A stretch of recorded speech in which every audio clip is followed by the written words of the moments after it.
Good day to our lecturer. We are from Group 3 and we're going to present about our geotechnical report. The purpose of this research is to identify the suitability of waste material that can be used as a stabilized material for soil. For our group, we choose OPC cement as a stabilized material. And the objective is to find the difference of performance between the stabilized soil and unstabilized soil, which focus cement as stabilizer. For your information, we use 12% of cement for the stabilized soil since our soil is sandy clay, which follow the specification of cement percentage needed varies with the type of soil from a journal that we have gone through. So how do we complete our research? We have given our full attention to organize on how we will conduct our research, which is first collecting our soil sample from Sepanggar Karambunai, Kota Kinabalu, and our OPC cement was collected from a warehouse. After that, we follow our schedule to keep us on track to complete all the experiment, which is listed over here. First is the sieving test, second standard proctor compaction, third is the Alkeberg limit, which is the LL and PL test. Fourth is the specific gravity test, and the fifth is falling head permeability test, and last is the consolidation test. Finally, we do the analysis from the result of each of the experiment. First and foremost, before soil is being tested, the sieve analysis test is done to assess the type of soil and the particle size distribution of the soil sample. 2,000 grams of soil is used for this test. To conduct this experiment, sieve of different opening size are stacked with largest opening 6.3 mm at the top to the smallest opening 0.075 mm with a pen at the bottom. The table shows the result of the sieve analysis and a graph of sieve size against percentage passing was plotted.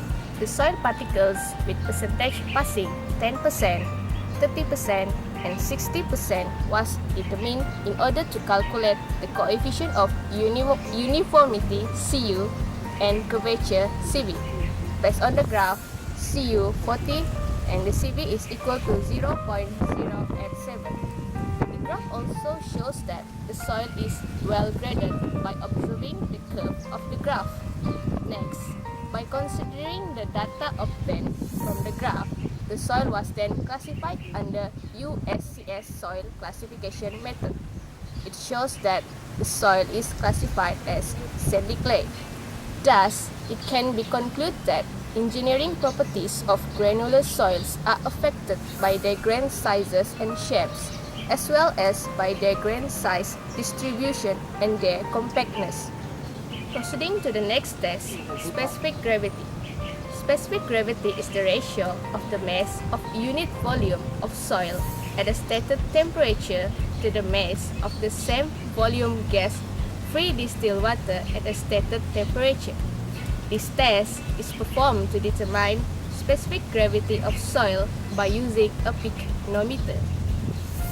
For the original soil, based on the 3 trial results, it has an average specific gravity of 2.45. As for the modified soil, it has an average specific gravity of 3.56 based on its 2 trial results. This shows that the modified soil has a higher specific gravity than the original soils at the same water-cement ratio. The outcome indicates that the modified soil has a higher strength than the original soil. Theoretically, a higher specific gravity value will contribute to a higher maximum dry density value. The next test that we conducted is standard proctor compaction test. As you can see here, these are the graphs that we have tabulated for modified soil and original soil. Based on this result that we have obtained, modified soil has higher maximum dry density and lower optimum water content compared to that original soil.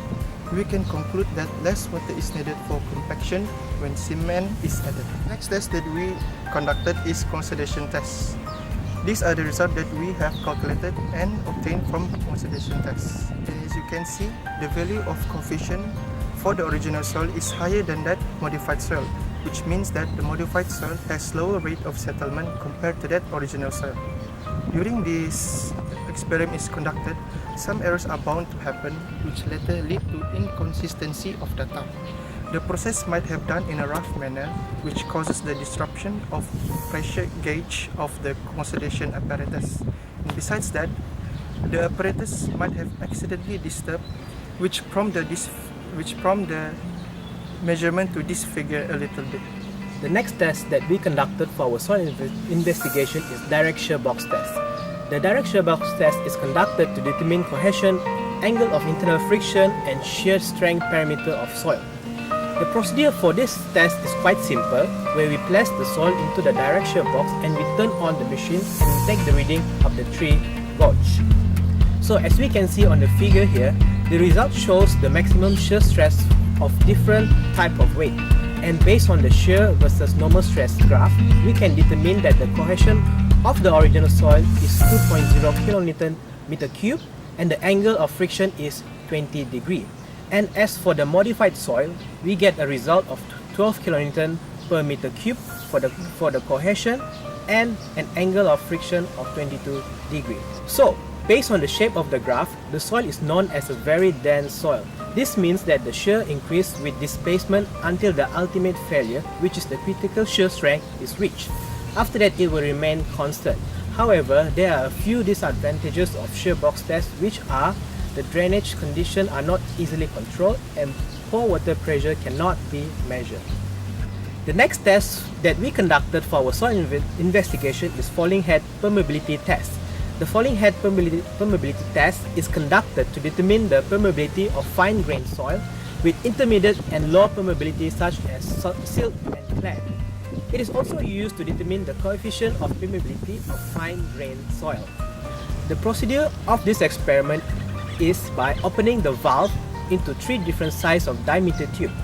After that, we observe the reduce of water level at different intervals. So based on the result, it is found that for every change in the diameter of the tube, the permeability will increase. The permeability of the soil increases as higher percentage of cement is added into the soil sample. Hence, the addition of cement to the soil increases the porosity, which leads to increasing in permeability. So lastly, I will present about the Atterberg limit test. This test was conducted to test for the consistency of the soil. There are 2 tests conducted, which are the liquid limit and also the plastic limit test. For the liquid limit test, it was conducted by using the fall cone method, while the plastic limit test was conducted by using the rolling head method.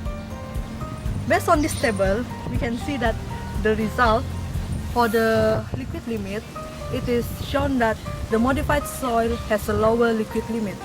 So this means that the modified soil has a lower resistance to the shear deformation. And for the plastic limit test, the modified soil has a higher plastic limit value. And while the plasticity index value, the original soil has a higher value than the modified soil. And based on the plasticity index chart, it was found out that both of the soil was classified as sandy clay.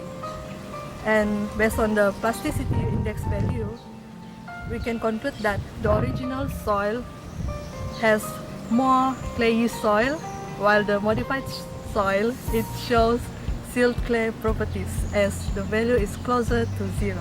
As a conclusion, using cement as a stabilizer for soil has proven to be a feasible option. It can be seen from the experiment results where the modified soil has a higher strength than the original soil. However, the only setback is that the modified soil has a lower liquid limit than the original soil. In order to increase the possibility of turning cement into a potential soil stabilizer, an extensive and deeper research needs to be carried out.